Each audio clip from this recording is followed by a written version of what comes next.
अल्हम्दुलिल्लाहि रब्बिल आलमीन वस्सलातु वस्सलामु अला सय्यिदिल अंबियाइ वल मुरसलीन व अला आलिहि व अस्हाबिहि अजमाइन। अम्मा बादु फ़अऊज़ु बिल्लाहि मिनश शैतानिर रजीम। बिस्मिल्लाहिर रहमानिर रहीम।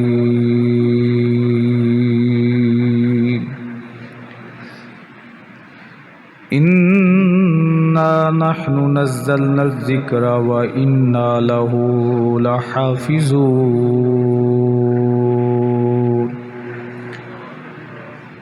आमन्तु बिल्लाहि सदक़ल्लाहुल अज़ीम व बल्लगना रसूलुहुन नबियुल करीमुल अमीन।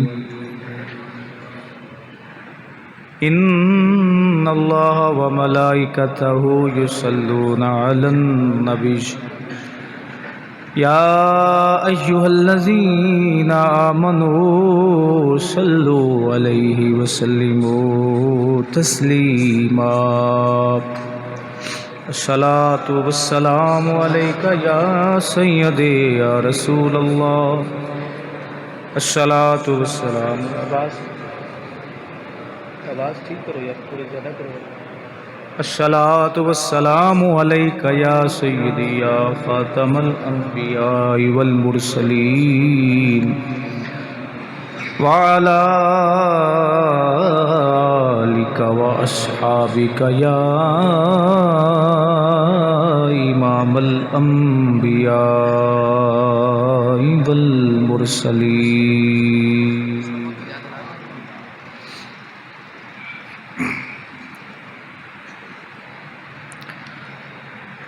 वो ज़माने में मुअज़्ज़ज़ थे मुसलमान होकर, वो ज़माने में मुअज़्ज़ज़ थे मुसलमान होकर। हम ख़ार हुए तारके कुरान होकर। गर दर से कुरान हमने न भुलाया होता, गर दर से कुरान हमने न भुलाया होता, तो ज़माने ने ये ज़माना हमें दिखाया होता, तो ज़माने ने ये ज़माना हमें न दिखाया होता। हम साया-ए जिब्रील अमीन, हम साया-ए जिब्रील अमीन, ऐ बंदाए खाकी है इसका नशे मन न बुखारा न बदख्शां।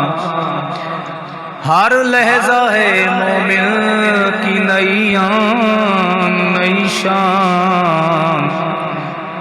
किरदार में गुफ्तार में अल्लाह की बुरहान, जिससे जिगरे लाला में ठंड को वो शबनम दरियाओं के दिल, जिससे दहल जाए वो तूफान।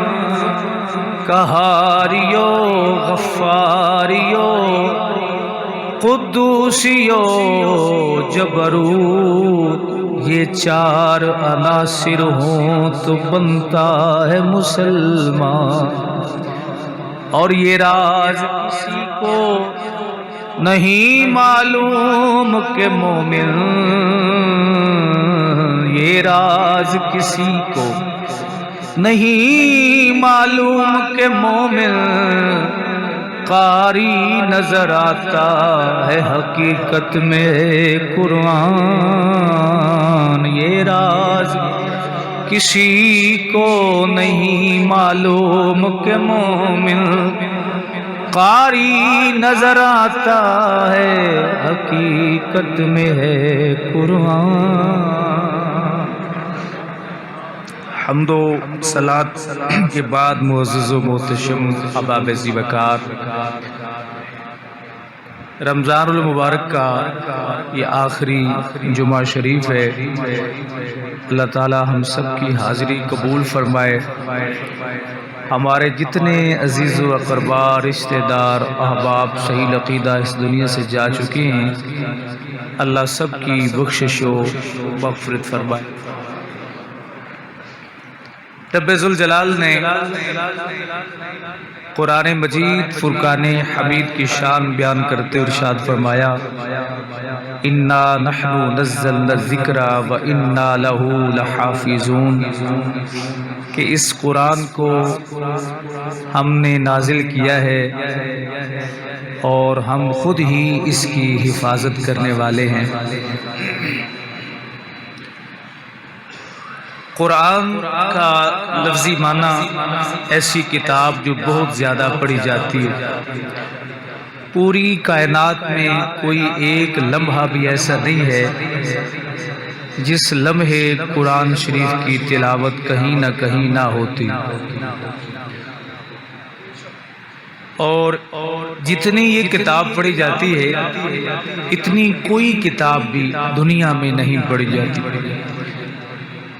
अल्लाह रब्बुल इज़्ज़त ने इस कुरान को अपने प्यारे मुस्तफ़ा करीम सल्लल्लाहु अलैहि वसल्लम के क़ल्ब अतहर पे नाजिल फरमाया।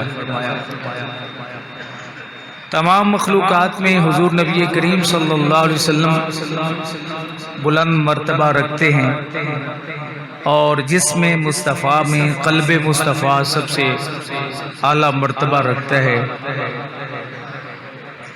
अल्लाह रब्बुल इज़्ज़त ने इरशाद फरमाया, लौ अनज़लना हाज़ल कुरान, अगर हम इस कुरान को अला जबलिन लरअयतहु खाशियम मुतसद्दियम मिन खशियतिल्लाह, इस कुरान को अगर हम पहाड़ों पर नाजिल फरमाते तो रब्बुल ज़ुल जलाल फरमाता है कि वो अल्लाह की खशियत से रेज़ा रेज़ा हो जाता। अगर इस कुरान को क़ल्ब मुस्तफ़ा पे नाज़िल न किया जाता तो कोई इसका हाफिज़ ना बन सकता, क्योंकि मेरे मुस्तफ़ा करीम अलैहिस्सलाम ने अल्लाह रब्बुल इज़्ज़त का जलाल हुज़ूर के क़ल्ब ने बर्दाश्त किया और जमाल पूरी उम्मत में तकसीम फरमा दिया। वरना जिसके की सिफाती तजल्ली को हज़रत मूसा अलैहिस्सलाम ना बर्दाश्त कर सके, तूर पहाड़ ना बर्दाश्त कर सके, तो क्या अज़मत और शान है क़ल्ब मुस्तफ़ा की, जिस दिल ने पूरे 30 पारे बर्दाश्त फरमाए। और इस कुरान के लिए हुज़ूर सरवर दो आलम सल्लल्लाहु अलैहि वसल्लम ने बहुत जुल्म से, आज ये 30 पारे हमारे सामने होते हैं, इनकी कदर व मंज़िलत हमें नहीं है, लेकिन मेरे आका करीम सल्लल्लाहु अलैहि वसल्लम ने इस कुरान की खातिर इब्तिदाए वहय से लेकर मक्का शरीफ से हिजरत तक रसूल करीम सल्लल्लाहु अलैहि वसल्लम ने जो तकालीफ का सामना किया, यकीनन वो मेरे मुस्तफ़ा करीम अलैहिस्सलाम का ही काम था। हज़रत सईदा तय्यबा ताहिरा खदीजतुल कुबरा रदियल्लाहु ताला अन्हा फरमाती हैं कि जब हुजूर पे कुरान नाजिल हुआ, पहली वहय आई, तो मेरे मुस्तफ़ा करीम सल्लल्लाहु अलैहि वसल्लम आप कांप रहे थे और सर से लेकर पांव तक हुजूर पसीने से शराबूर थे। अल्लाह रब्बुल इज़्ज़त के कलाम का ये एजाज है, ये रब्बे ज़ुल जलाल के कलाम की जलालियत है। तो जिस कलाम को, जिस कुरान को पहाड़ ना बर्दाश्त कर सके, हम कैसे बर्दाश्त कर पाए। मेरे मुस्तफ़ा ने तमाम अल्लाह रब्बुल इज़्ज़त की जलालियत जो है, जो कुरान में थी, उसको बर्दाश्त कर लिया और हमारे लिए आसानी पैदा फरमा। पहली जो आसमानी किताबें सिर्फ नबियों को याद होती थी, लेकिन हुजूर सरवर दो आलम सल्लल्लाहु अलैहि वसल्लम की उम्मत का ये एजाज है कि ये पूरे का पूरा कुरान, कोई ऐसा मजमा नहीं होता जहां कुरान को हिफ्ज करने वाला बैठा ना हो, कुरान को हिफ्ज करने वाला ना बैठा हो, जिसने अपने दिल में कुरान को समाया हुआ। हजरत जी बकार हुजूर ने क्या दर्द सहे, क्या तकलीफें से। कुरान सुनना ये सहाबा की सुन्नत है और कुरान से बेजारी इख्तियार करना ये कुफार का तरीका है। मेरे मुस्तफ़ा करीम इस्लाम जब कुरान पढ़ा करते थे, सुभान अल्लाह, कुरान साहिब कुरान, कुरान को जब साहिब कुरान पढ़ते होंगे तो क्या मंजर होगा। तो ये काफिर आके बाहर ना शोर करना शुरू कर देते कि कोई इस कुरान को सुन न ले। कोई बंदा अगर हक बात कर रहा हो तो उसके सामने बात जो मुखालिफिन होते हैं वो खड़े होकर शोर करना शुरू कर देते कि इसकी बात को कोई सुन ना सके। लेकिन कौन रोक सकता है मेरे मुस्तफ़ा के इस कमाल को, इस कुरान को कौन रोक सकता था। युरीदून लियुत्फिउ नूर अल्लाहि बिअफ़वाहिहिम वल्लाहु मुतिम्मु नूरिही वलौ कारिहल काफ़िरून। हुजूर पढ़ रहे हैं कुरान, बाहर खड़े हैं काफिर, वो शोर मचा रहे हैं, तो रब्बे जुल जलाल ने गज़ब का कोड़ा बरसा दिया। अल्लाह फरमाता है वक़ालल्लज़ीन कफ़रू ला तस्माऊ लिहाज़ल कुरान। कहा काफिरों ने ला तस्माऊ लिहाज़ल कुरान, कि तुम इस कुरान को ना सुनो। उन्हें खतरा था कि कुरान अगर इन्होंने सुन लिया तो ये उनका कलिमा पढ़ लें। रब्बी जुल जलाल ने फरमाया वक़ालल्लज़ीन कफ़रू ला तस्माऊ लिहाज़ल कुरानि वल्गौ फ़ीहि लअल्लकुम तग़लिबून फलनुज़ीक़न्नल्लज़ीन कफ़रू अज़ाबन शदीदा। रब्बे जुल जलाल ने फरमाया ओए ज़ालिमों, मेरे मुस्तफ़ा कुरान पढ़े और तुम शोर करो, तुम शोर करो, तुम्हें पता नहीं मेरे गज़ब का। फलनुज़ीक़न्नल्लज़ीन कफ़रू अज़ाबन शदीदा।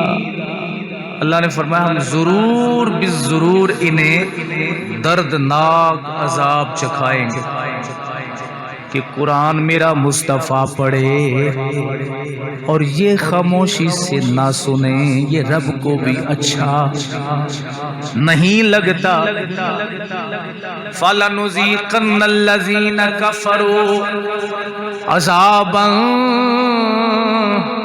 शदीदन वलनजज़ियन्नहुम अस्वा अल्लज़ी कानू यामलून।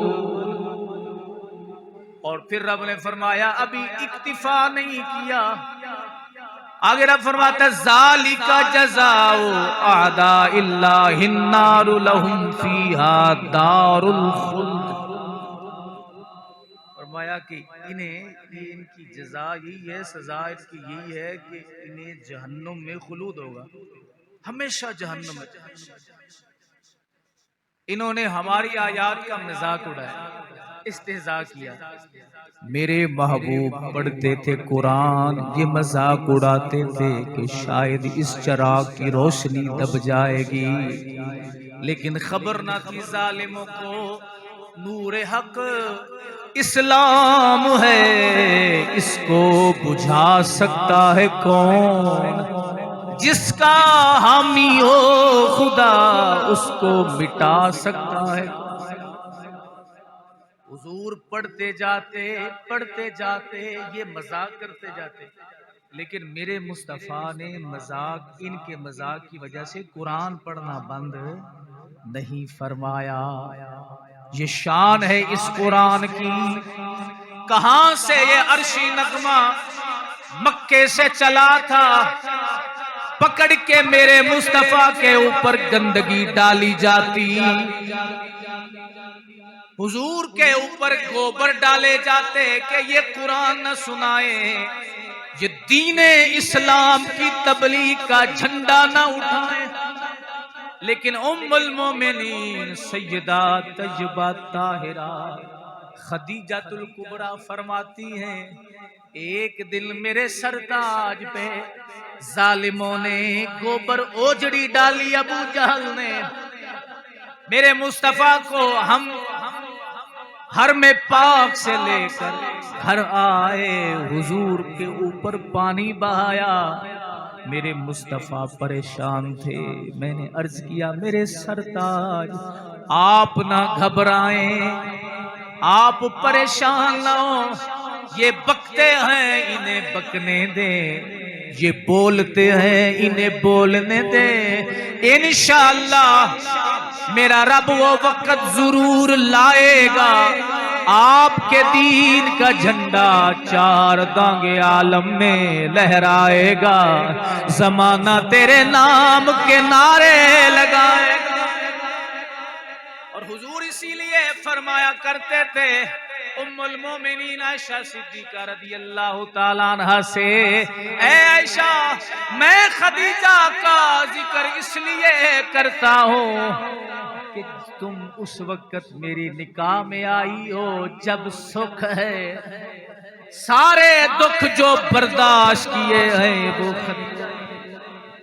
और हुजूर फरमाया करते थे, मुझे दिलासा देती थी कि आप अपना सिलसिला तबलीग जो है उसको जारी रखें, इनका काम है, ये करते हैं, इनको करने दें। अल्लाह अकबर।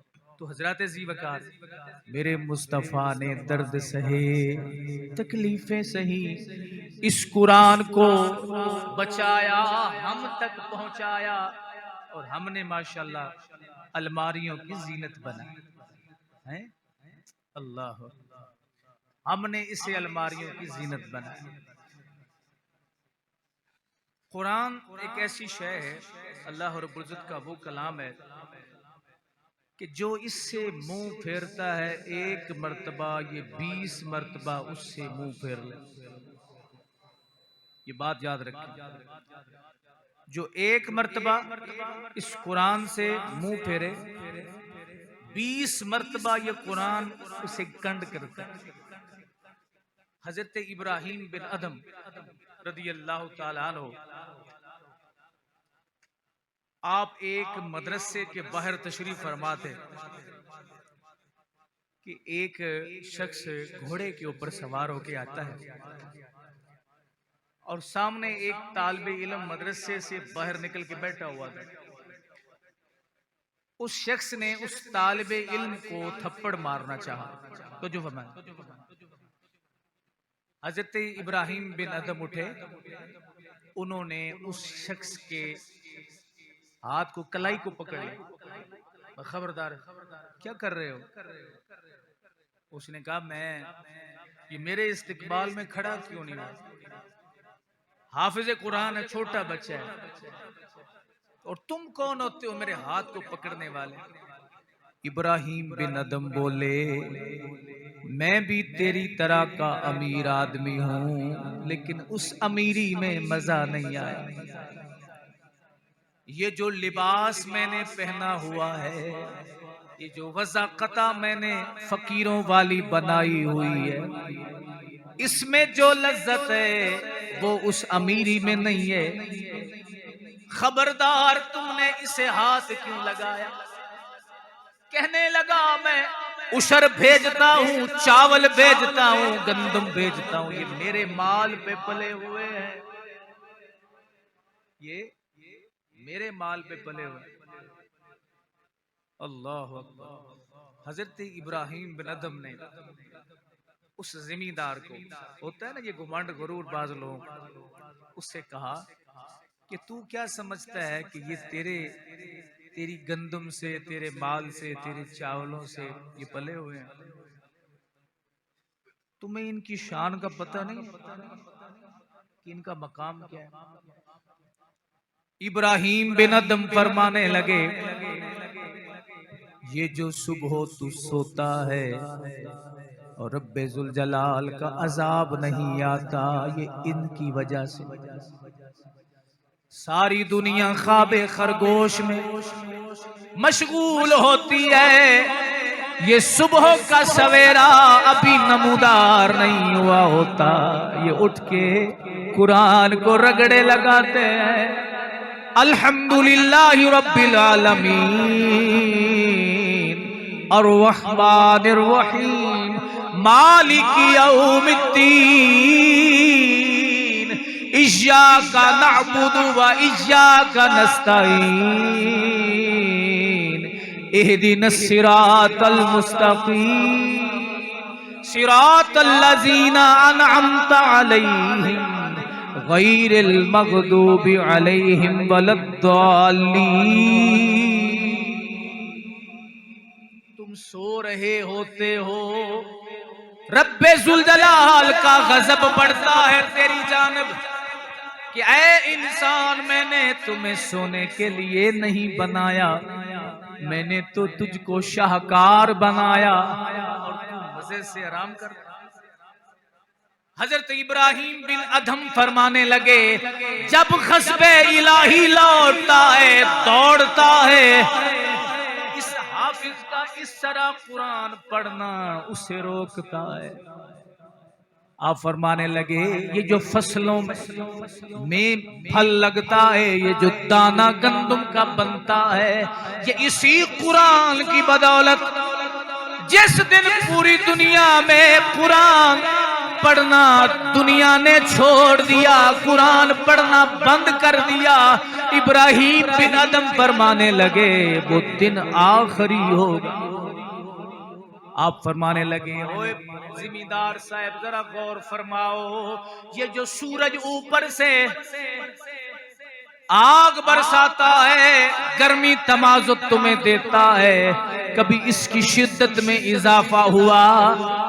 अगर ये और करीब आ जाए, ना तेरी फसल रहे, ना तेरा वजूद ना रहे, ना तेरी जमीन रहे, ना तेरा माल रहे, सब फरमाया उसको भी रोकता ये हाफ़िज़ कुरान है। ये करता है ना तिलावत, तो इसके कुरान पढ़ने से अज़ाबे इलाही रुक जाता है। इसके कुरान पढ़ने से अज़ाबे इलाही रुक जाता है। अल्लाह कहा, खबरदार आइंदा के बाद ये काम नहीं करने, ये काम नहीं करना। ये तिलावत कुरान का ज़ौक़ शौक़ अपने मिजाज में पैदा करें। मलका ज़ुबैदा का नाम आपने सुना होगा, हारून रशीद रहमतुल्लाह तआला की ज़ौजा मोहतरमा है, और ये वो मलका ज़ुबैदा है जिन्होंने एक मर्तबा अपने सर के बाल उस तरह से मुड़वा दिए, सर के बाल। वजह से समाप्त करना, हारून रशीद रहमतुल्लाह तआला घर तशरीफ लाए, बीवी ने इस तरह सर के ऊपर कपड़ा बांधा हुआ है। हारून रशीद ने कहा, मलका ये क्या बात है, ये दुपट्टे का आज अंदाज कुछ और है, इस तरह तो नहीं। मलका कहने लगी, बादशाह आप मेरे सरताज हैं, आप मेरे खामंद हैं। आज कल मैंने गुस्ल किया तो अपने सर के बाल खुश करने के लिए महल के ऊपर खड़ी थी, सूरज की रोशनी में, उसकी गर्मी में, ताकि खुश कर लूं। तो मेरी नजर पड़ी तो एक गैर महरम शख्स अपने घर की छत पे खड़ा मुझे देख रहा था। उसने मेरे बाल देख लिए और मैंने सोचा जिन बालों को गैर महरम ने देखा है, मेरा ज़ौज ना देखे। मैंने आपके साथ, ये मेरी गद्दारी थी कि अगर मैं उन्हीं बालों के साथ आपके सामने परहेजगारी देखें, कहा कि मेरे बालों को गैर महरम ने देखा है, अब उन्हीं बालों के साथ मैं अपने ज़ौज के सामने, अपने खामन के सामने कैसे आऊं?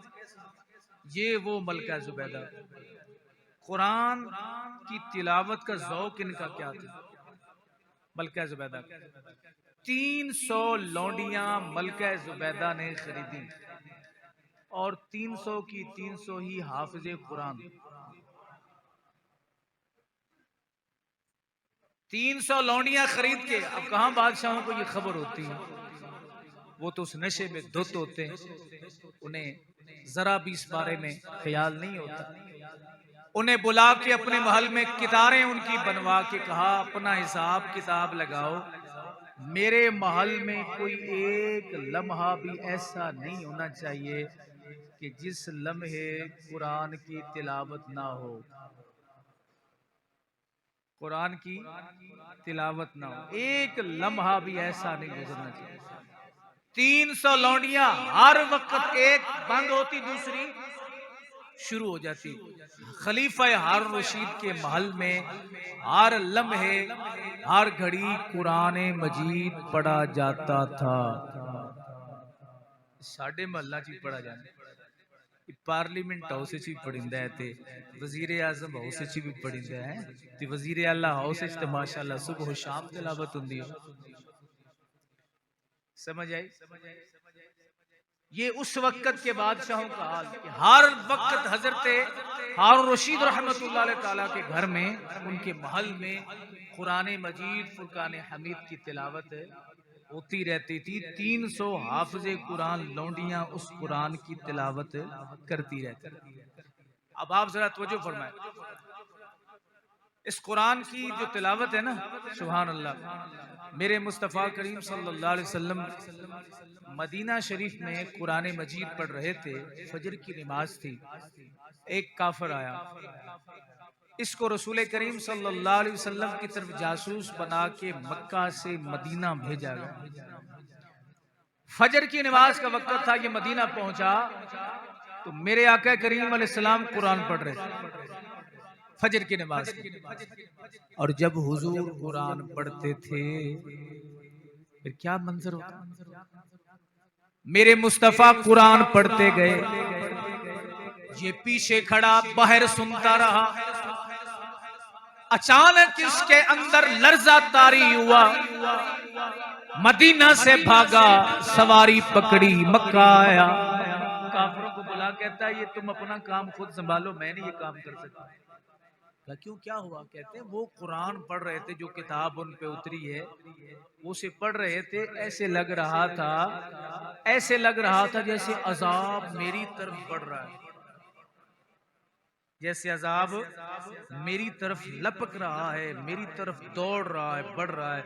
अगर मैं चंद लम्हात वहां पे खड़ा रहता, चंद लम्हात खड़ा रहता तो मुझे ऐसे लगा कि जैसे आसमान से अजाब जो है मुझे आग जलाकर राख कर देती। जब हुजूर कुरान की तिलावत करते, और याद नहीं जब हजरत जाफर तैयार नजाशी के दरबार में पहुंचे, अल्लाह, कुरान पढ़ने का जैसे शौक होता है ना, दुनिया में 4 हस्तियां ऐसी गुजरी हैं जिन्होंने 1-2 रकतों में काबा शरीफ के अंदर खड़े होकर कुरान सुनाया। अब हमारा ज़ौक़ हाफिज़ साहब तड़पते रहते हैं, तलबते रहते हैं कि कदे सफ़ा 1 तो 2 हो जावन। अब ये ज़ौक़ खत्म होता जा रहा है नमाज़ तरावी में भी, सफ़ा 1 तो 2 हो जावन ते पर जिवें जिवें फिर पहला रोज़ा, दूजा रोज़ा, तीसरा रोज़ा ते चौथा रोज़ा ते 5वां 6वां 7वां 8वां ते जिवें जिवें फिर रोज़े वधदे ने ते ओवें ओवें नमाज़ी वधदे नो। माशाअल्लाह। और जब आखिरी अशरा फिर शुरू होता है तो फिर कटा की उंगली शहीदों में नाम करते हैं। मेरे मुस्तफ़ा ने इस बात को बड़ा नापसंद फरमाया कि अपनी इबादत में मियाना रवि रखो, ऐसी रफ्तार रखो जो सारा साल चलती है। अल्लाह अकबर। 4 बंदे कौन से जी? 2 ताबईन में, 2 सहाबा किराम में, काबा के अंदर खड़े होकर पूरा कुरान एक एक रकत में सुनाया। ताबीन में हजरत सईद बिन जुबैर रज़ी अल्लाह तआला, और मेरे और आपके इमाम हजरत इमाम आजम अबू हनीफा, आपने हज फरमाया तो मुतवल्ली काबा को अपनी आधी दौलत दे के कुरान सुनाया। काबा के अंदर 15 पारे पहली रकत में, 15 पारे दूसरी रकत में पैसे दे के कुरान सुनाते हैं। यार आपने गौर नहीं किया, पैसे दे के आधा माल, जब इमाम आजम हज पे गए आधा माल दे के 15 पारे एक रकत में, 15 पारे एक रकत में काबे के अंदर कुरान वाले को कुरान सुनाया। क्या मंदिर। और सईद बिन जुबैर रज़ियल्लाहु ताला अन्हु की वो शख्सियत है, नफल पढ़ रहे थे, इन्होंने भी 2 रकतों में कुरान सुनाया था काबा के अंदर। नवाफिल पढ़ रहे थे कि हजाज बिन यूसुफ की पुलिस ने आके पकड़ लिया, वो ले गया हजाज बिन यूसुफ का, रास्ते में ताखीर होगी तो रात रहने का प्रोग्राम बना, तो एक राहिब का उधर इबादत खाना था, उसने कहा मेरे घर में, मेरे इबादत खाने में रह जाओ। सईद बिन जुबैर ने कहा मैं नहीं रहूंगा, मैं अपने रब के दुश्मन की घर में पनाह नहीं लूंगा। उसने कहा फौजियों को तुम अंदर आ जाओ, इसे बाहर रहने दो, रात एक शेर और शेरनी इधर आते इसको खा जाएंगे। सईद बिन जुबैर ने कहा अच्छा शेर और शेरनी मुझे खा जाएंगे, उन्हें आने दो। जब शेर और शेरनी आए तो अल्लाह के इस वली के कदमों में सर रख दिया कदमों में। हज्जाज बिन यूसुफ ने सईद बिन जुबैर को सजदे की हालत में कत्ल किया और सारा दरबार खून से भर गया। तबीब को बुला के पूछा बंदा एक है, इतना खून कहां से है? उसने कहा बादशाह सलामत, बात ये है कि जब बंदे को अपनी मौत का खतरा होता है ना, कि मरने के बाद अजाब होगा, तो उसका खून खुश्क हो जाता है, लेकिन जिसे इंतजार हो कि मरने के बाद कब्र में कुरान और साहिब कुरान मुंतजिर हो, उसका खून बढ़ जाता है, उसका खून बढ़ जाता है। 2 सहाबा किराम है, एक हजरत तमीम दारी रज़ियल्लाहु ताला अन्हु, हजरत उमर के दौर में ये हजरत तमीम दारी ने 2 रकतों में कुरान सुनाया काबा शरीफ के अंदर। हजरत उमर के दौर में मदीना के एक पहाड़ से आग निकली, लोगों ने आगे बताया हजरत उमर रज़ियल्लाहु ताला अन्हु को आग आ रही है, मदीना की तरफ बढ़ रही, आप इसका कुछ सद्देबाब करें। कहा ये तो मेरे मुस्तफा के गुलाम करते हैं। तमीमदारी से कहा जाओ जरा इस आग को तो मना करो। कपड़ा निकाला, इस तरह लपेट के जहां से निकली थी वहीं दाखिल कर दी। फरमाया खबरदार आज के बाद मदीना का रुख नहीं करना, तुम्हें पता नहीं मोहम्मद अरबी के गुलाम बस। कुरान को जिसने कंड की ना, कुरान ने उसको 20 मरतबा कंड की। जिसने कुरान का हक अदा किया है, कुरान ने भी हक अदा किया है। और दूसरे सहाबी हजरत सैयदना उस्मान गनी रज़ियल्लाहु ताला अन्हु, जिन्होंने काबा शरीफ के अंदर खड़े होकर पूरा कुरान सुना, पूरा कुरान काबा के अंदर खड़े होकर किसने सुनाया? हजरत उस्मान गनी रज़ियल्लाहु ताला अन्हु। अल्लाह।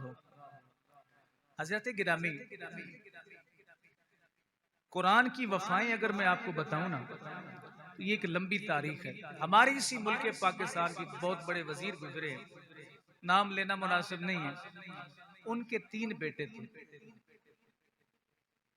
तीनों बेटों को आला तालीम दिलवाई मुख्तलिफ ममालिक में, किसी को ऑक्सफोर्ड में, किसी को कैलिफोर्निया में, किसी को, ये बड़ी सुनने वाली बात है, किसी को कहीं, बड़ी मिलों के मालिक, बड़ी दौलत, बहुत कुछ था उनके पास। लेकिन आपको पता है जो सूरज चढ़ता है वो रूप जरूर होता है। इस दुनिया में कभी भी इस दौलत ने वफा न की, वक़्त ने वफा न की। गुजर जाता है वक़्त, किसी का अच्छा गुजर जाता है, किसी का कमजोर बुरा गुजर जाता है। कोई लैंड क्रूजरों पे गुजार जाता है, कोई साइकिल पे गुजार जाता है, गुजर बरहाल सबका जाता है। आखिरी वक्त जो आया, तीनों बेटे मौजूद हैं, बीवी बेटियां मौजूद हैं। सकराते मौत लगी जनाब वजीर साहब को, जिम्मेदार साहब को झटके लग रहे हैं। मेरे मुस्तफा करीम अलैहिस्सलाम ने फरमाया कि जब सकरात के झटके लगते हैं तो एक झटके में एक झटके में 300 तलवार के वार का दर्द हो। बंदे को जब सकरात का मरते वक्त जब रूह कब्ज की जाती है ना, तो जो झटके लगते हैं, एक झटके में इतना दर्द होता है कि गोया किसी ने 300 तलवार का वार किया है। झटके लग रहे हैं वजीर मुमलिकत को, एक झटका लगता है इधर को मुंह होता है, दूसरा झटका लगता है दूसरी जानब मुंह होता है, मुंह से झाग निकल रही है, जान अड़ी हुई है, एक घंटा गुजर गया, रूह ना निकली। बीवी जाहिर है एक वक्त गुजारा होता है, एक जमाना गुजारा होता है, दर्द रो रही है, चिल्ला रही है, अपने बड़े बेटे को बुलाया, कहा मेरे लख्ते जिगर तेरा बाप है, इसने तुझे कहां से कहां पहुंचाया, मिलने तेरे नाम लगाई, जमीनें जायदादें तेरे नाम लगाई, कुछ पढ़ तो सही ना, ताकि तेरे अब्बा की रूह निकलने में आसानी हो जाए। उसने कहा अम्मा बस सब्र कर, मैं क्या पढ़ूं, मुझे तो आता ही कुछ नहीं है, मैंने बड़े बड़े कोर्स किए हैं, कोई कैलिफोर्निया से किया है, कोई ऑक्सफोर्ड से किया, बड़ी डिग्रियां ली है, सब कुछ किया है, लेकिन अब मैं क्या कर सकता हूं। मां कहने लगी बेटा ऐसे काम नहीं चलेगा, दूसरे बेटे को बुलाया, बाल बिखरे हुए हैं मां के, गिरेबान से पकड़ा, मेरे सरताज पे मुश्किल वक्त है, कयामत टूटी हुई है, तुम बेटे हो के आराम से।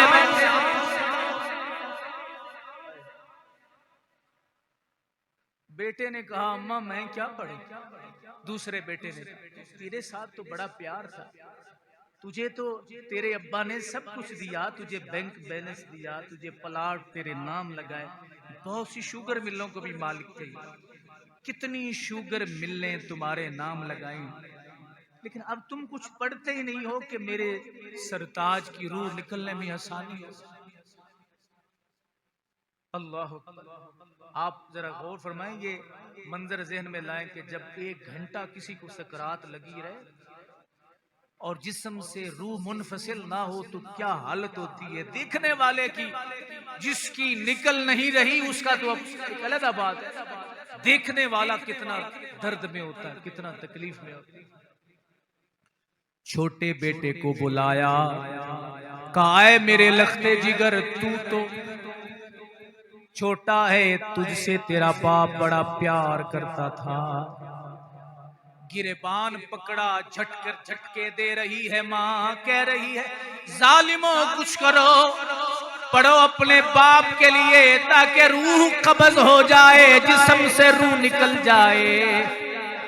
अब जो छोटा बेटा था ना, उसे गुस्सा आ गया, उसे वो पुराना जमाना याद आया, उसने कहा अम्मा क्या तू भूल गई, मेरा ये बाप हम तीनों को लेके क्या मस्जिद के दरवाजे पे ना गया था, लेके गया था मस्जिद के दरवाजे, टूटे हुए दरवाजे से अंदर दाखिल किया, कारी साहब के पास बिठाया, जब तुझे खबर मिली तो तूने कहा ये गरीब लोग हैं, फकीर लोग हैं, मिस्कीन लोग हैं, मेरे बेटे का, मेरे बच्चों का जो मेंटली लेवल है ना वो खराब हो जाए। समझ आ रही जी बात, ज़हनी लेवल जो है वो डिस्टर्ब हो जाएगा, वो खराब हो जाएगा। तो मैंने तो इतनी तरबियत की है, न जाने कैसे कैसे स्कूलों में अपने इन बच्चों को पढ़ाया है, ये गरीब है, फकीर है, मस्कीन है, ये तो इनकी नजर तो, अम्मा तूने बड़ी बातें की थी, तूने कहा ये तो लोगों से मांग के पढ़ते हैं, लोगों से मांग के पढ़ते हैं, तो ये तो मेरे बेटे को भी मांगने की आदत पड़ जाएगी, मेरे बच्चों को भी। उसने कहा मां आज शिकवे ना दे, आज हमें उड़ामे ना दे, बाप तो लेके गया था हमें मदरसे से मस्जिद से हटाने वाली तू थी। तू कहती थी मैंने ऑक्सफोर्ड में पढ़ाना है, मैंने कैलिफोर्निया में पढ़ाना है, मैंने हार्वर्ड यूनिवर्सिटी में पढ़ाना है। पढ़ गए हम लेकिन बर्बाद हुए। आज बाप को जरूरत है हमारी। तू ही बता अम्मा इस जुर्म में तू भी मुजरिम है। क्या उस वक्त हाल होता, क्या उस वक्त मंजर होगा और कैफियत होगी कि जब एक बाप की रूह अटकी हुई है और बेटे सब कुछ होने के बावजूद कुछ नहीं कर पा रहे।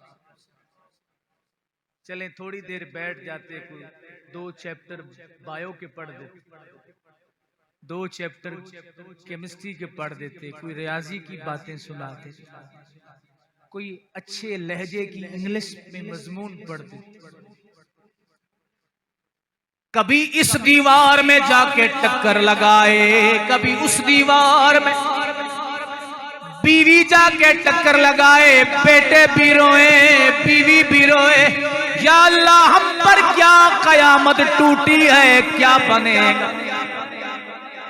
चक्कर लगाती लगाती आखिर में वो मौलवी साहब का मदरसा याद आया। दौड़ के, बाल खुले हुए हैं, आधे इधर हैं आधे इधर हैं, दुपट्टा सर पे कोई नहीं, अम्मा जी के। दौड़ती हुई गई मदरसे की अलमारी से जाके आवाज लगाई, ओ कारी साहब, ओ हाफिज साहब, अपने नाफिजों को भेजो, हमारे घर में कयामत टूट पड़ी है। बर्बाद हो गए हम, तबाह हो गए हम, खार हो गए, हमारे घर में कयामत टूट गई है। अब तुम ही कुछ नजर फरमाओ, हमारे घर आओ। अब कारी साहब ने देखा कि ये तो वही बीबी है जो हमें गालियां देती थी। ये मंगते होते हैं, ये मांगने की इन्हें शौक होता है, ऐसा होता है, ये गरीब होते हैं, ये फकीर होते हैं। आज ये अम्मा, इसके गले में आधे बाल इधर हैं, दुपट्टा सर पे कोनी, आधे बाल इधर है।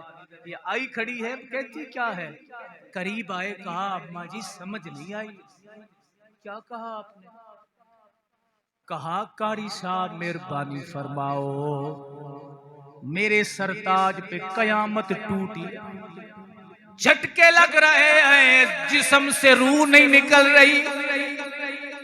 अब मौलवी साहब ने, कारी साहब ने फरमाया तालिब इल्मों से उठो, ये इनकी वफा है, ये इनकी जफा है और ये हमारी वफा है। कारी साहब कहते मैं तो नहीं लेके जाते, तो क्या बनता। याद रखें, ये दीन जो है ना, ये कुरान, आप इससे जितनी भी जफा कर लें, ये आपसे जफा नहीं करती, ये वफा ही करती। आज तक जितने कैसे तालिबे इल्म होते हैं, जो ज़हीन होते हैं, इंटेलिजेंट होते हैं, वो यूनिवर्सिटियों में पहुंच जाते हैं। जो नालायक होते हैं ना, निकम्मे हम जैसे, उनको पकड़ के कारी साहब के पास। ये बात हकीकत है, कोई नहीं। होश के नाखन लो, होश के नाखन लो कारी साहब के पास। लेकिन आज तक किसी कारी साहब ने तुम्हारे बच्चे को इसलिए नहीं निकाला कि ये पढ़ते, इसके ज़हन नहीं निकाला किसी।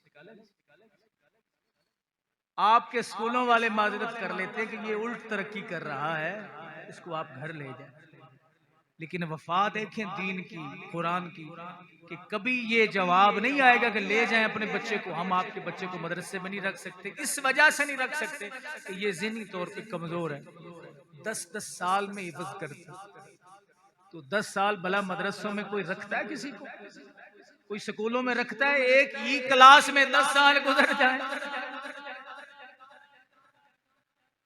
अब कारी साहब ने ये नहीं बोला कि माई साहब आप तो हमें बहुत बुरा कहती थी, जाओ अपना काम जो है वो खुद करो ना। उन्होंने तालिब इल्मों को उठाया, हाफिजों को उठाया, लेके सीधे घर पहुंचे। देखते हैं कि मियाँ साहब की रूह अटकी हुई है, दर्द में है, तकलीफ में है, झटके लग रहे हैं, जान निकल नहीं रही। तालिब इल्म दो बैठे, बिठाया कारी साहब ने, बैठो। तालिब इल्मों ने कहा हुजूर क्या करें बैठ के? और मैं मुस्तफा का फरमान याद नहीं है, जब किसी की रूह ना निकल रही हो तो सूरह यासीन पढ़ा करो शुरू सूरह यासीन। हजरत जी वकार तालिब इल्म पढ़ने लगा, आऊज़ु बिल्लाहि मिनश शैतानिर रजीम, बिस्मिल्लाहिर रहमानिर रहीम, यासीन वल कुरानिल हकीम, इन्नका लमिनल मुरसलीन। 3 आयतें पढ़ी थी, अभी 4थी आयत शुरू ना की, रब्बे जुल जलाल ने रहमत का बादल बरसाया।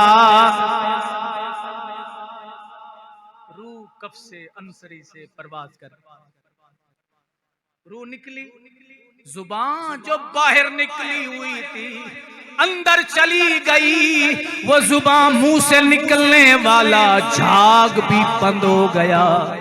बीवी ने सर सजदे में रख दिया, अर्ज किया ऐ रब्बे जुल जलाल, मेरी जितनी भी आई हिस्से में जायदाद सारी की सारी तेरे कुरान के नामे लगाई, मेरी जिंदगी बाकी भी कुरान के नामे, मेरी जायदाद भी कुरान के नामे, मेरा सब कुछ कुरान पे कुर्बान। सब छोड़ गए, सब मुंह मोड़ गए, पर इस कुरान ने आखिरी लम्हात में भी मेरे खामद से मुंह नहीं मोड़ा।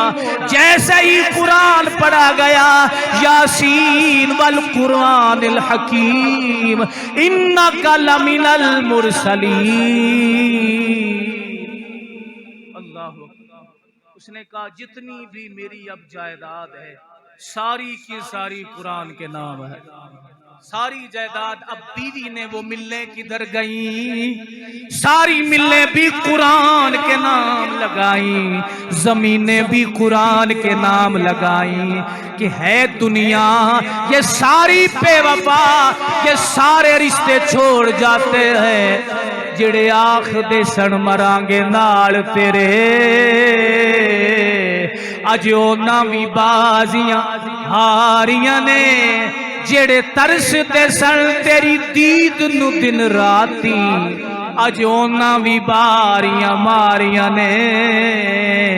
जदों चमन विच फिजा खिजां ने बाल खोले, पंछी उड़ गए मार उडारियां ने, मोहम्मद बूटिया झूठाई जग सारा, सचियां सोने मोहम्मद दियां यारियां ने। इसीलिए मुसलमान कर ध्यान, आज अपनी औलाद को कुरान से दूर ना रख, वरना कल जब तुम पर यह जमाना आएगा कोई भी बनी का बेली नहीं बनता। जब सूरज जनाबे वाला, जब बंदे का सितारा चमक रहा होता है हर कोई बेली होता है, लेकिन जब रूह निकलती है सारे सहारे टूटते हैं, तो फिर कोई किसी का बेली नहीं। अल्लाह, ये कुरान की शान है कि ये आखिरी लम्हात में भी अल्लाह अकबर। और जिन लोगों ने कुरान की खिदमत की, एक बुजुर्ग गुजरे हैं 60 साल वो कुरान लिखते रहे। ये वो दौर था जिस दौर में कुरान कलम से लिखा जा सकता। फरमाते हैं 1 साल में 1 कुरान का नुस्खा लिखता मैं, और 60 साल लिखे, 60 सालों की वो बात सुनाते। कहते जब मैं कुरान लिखा करता था, स्याही अगर लफ्जों पे ज्यादा लग जाती, मक्खियां आती वो उस स्याही को पी जाती। जरा गौर फरमाए, ये हम जब छोटे छोटे होते थे ना, तो वो तख्तियां लिखते थे, तो जब स्याही ज्यादा लग जाती तो उसके ऊपर मट्टी याद है वो जमाना? कोई मट्टी डालते ताकि ये बह ना निकले, वो मट्टी फिर उसको उल्ट कर देते, खुश्क होती तो वो छड़ जाती, वो खत सही निकल आता। तो मक्खियां आके फरमाते हैं कुरान, वो लफ्ज उनके ऊपर बैठती और पी जाती। लेकिन कहते हैं 60 साल 60 नुस्खे मैंने कुरान के लिखे। जहां रब्बे जुल जलाल ने यतीम के माल को खाने से मना किया ना, कहते इन लफ्जों पर मैंने बड़ी बड़ी स्याहियां लगा के देखी, कभी मक्खी नहीं बैठती। ये बात आपको समझ जुमे के बाद आएगी, नमाज के बाद समझ आएगी कि जहां रब्बे जुल जलाल ने यतीमों का माल खाने से मना किया ना, उस आयत पर, उन लफ्जों पर कहते हैं 60 नुस्खों में एक दिन भी मक्खी नहीं बैठी। अल्लाह अकबर। हज़रात ज़ी वकार, इस कुरान की मैं अजमत क्या क्या बयां करूं, क्या क्या इस कुरान की शान बयान करूं। नबी इस्लाम का लश्कर जा रहा था तो हुजूर ने एक दो सहाबा को अमीर मुकर्रर किया कि तुमने रात को पहरा देना, खड़े हो गए पहरे के लिए। उन्होंने आपस में मशवरा किया कि अगर हम दोनों इकट्ठे पहरा देते रहेंगे तो हो सकता है हमें पिछली रात नींद आ जाए, एक जागे एक सोए। अब एक सहाबी जो है वो खड़ा होकर पहरा दे, जब खड़ा हुआ ना पहरा देने के लिए, तो उसने नफल शुरू कर लिए और सूरह कहफ शुरू कर दी। काफिर दूर से देख रहे थे, उन्होंने लगाया निशाना, निशाना लगाया, जब तीर लगा खून बह निकला। अब खून बढ़ता गया, बहता गया, फिर एक और तीर लगा, बहता गया बहता गया। वो कुरान पढ़ते गए। ख्याल आया कि अगर मैंने तिलावत कुरान बंद न की, हो सकता है खून के ज्यादा बह जाने की वजह से मैं गिर जाऊं और मेरे फराइज में गफलत हो जाए। मैं इनको बता तो दूं कि दुश्मन आ गया है और मुझे तीर लग गया है। उन्होंने सलाम फेर दिया और कहा कि मुझे तीर लगा है। खुदा की इज्जत की कसम, अल्लाह की इज्जत की कसम, सहाबी कहने लगे अगर मुझे ये खतरा ना होता कि मेरे फराइज में गफलत होगी तो मैं मर भी जाता तो सूरह का पूरी मुकम्मल जरूर कर लेता। इसलिए हज़रात ज़ी वकार, रब्बे जुल जलाल ने हमें वक्त दिया है, हमें रब्बे जुल जलाल ने जमाना दिया है। आज वक्त है इस कुरान से मोहब्बत करो। कुरान से मोहब्बत कैसे करनी है आपने? कि कम अज कम आपकी औलाद में ये सलाहियत होनी चाहिए, वरना वो वजीर साहब वाला हाल ना हो। है लोग हमेशा उन बच्चों को दीन के लिए वक्फ करते हैं, उनको कुरान पढ़ाते हैं जो स्कूल नहीं चल सकते। कभी उस बच्चे को जो ज़हीन फतीन हो उसको भी इस रास्ते में लगा के देखें। और याद रखें, मेरे मुस्तफ़ा करीम अलैहिस्सलाम फरमाते हैं कि ये कुरान पढ़ने वाले ये बच्चे जाते हैं ना, तो अल्लाह की रहमत के फरिश्ते इनके पाँव के तले अपने पर बिछाते हैं, इनके पर अपने पर बिछाते, अल्लाह रब्बुल इज्जत की रहमत के फरिश्ते पर बिछाते हैं। हजरत जाफर तैयार जब पहुंचे ना नजाशी के दरबार में, उसने कहा ये जो उतरा है तुम्हारे नबी पर कुरान, वो क्या है जरा पढ़ के सुना। जब पढ़ी ना सूरह मरियम, हाय हाय हाय, हजरत जाफर तैयार, ये वही हजरत जाफर तैयार है जिनके बारे में कहा जाता है अली वर्गा जमाने थे कोई पीर विखाब बहनों, अली बाज मोहम्मद दा कोई वीर विखाब। ये हजरत अली उल मुर्तजा के सगे भाई हैं। वो कह रहा है जालिम आदमी कि अली बाज मोहम्मद दा कोई वीर विखाब है, ये रसूलुल्लाह के भाई हैं, हुजूर के चचाजाद भाई। इनका नाम क्या हजरत जाफर और तैयार इनका लक़ब इसलिए हुजूर सरवर दो आलम सल्लल्लाहु अलैहि वसल्लम ने फरमाया कि जाफर जो है ना वो जन्नत में परिंदों की तरह उड़ते हैं। जब ये शहीद हो गए थे ना तो आपने फरमाया कि जन्नत में जाफर तैयार कमाल कुरान के कारी थे, कमाल कुरान के कारी। इसलिए ज़ाते ज़ी वकार होश के नाखिल ने आज हमारे पास वक्त है, खुद भी कुरान से मोहब्बत करें, खुद भी कुरान पढ़ें और अपनी औलाद को भी कुरान पढ़ाएं कि कल जब सकरात लगी हुई हो तो वो हाल कहीं हमारा ना हो, हमारे बच्चे देख के डरें नहीं, परेशान ना हो, बल्कि कुरान की तिलावत करें, सूरह यासीन शरीफ पढ़ें जिससे रूह निकलने में आसानी हो। हुजूर ने फरमाया ये कब्र में भी तुम्हारा मुआविन है, ये मैदान हशर में भी तुम्हारा मुआविन है। नमाज ईद उल फितर इंशाअल्लाह 7 बजे हज़रत जामिया मस्जिद अल्लामा लश्करदीन रहमतुल्लाह अलैह ताला में ठीक 7 बजे इंशाअल्लाह नमाज ईद उल फितर होगी। सदका फितर का ऐलान कर दिया था 250 रुपए। अल्लाह हम सबको अमल की तौफीक अता फरमाए।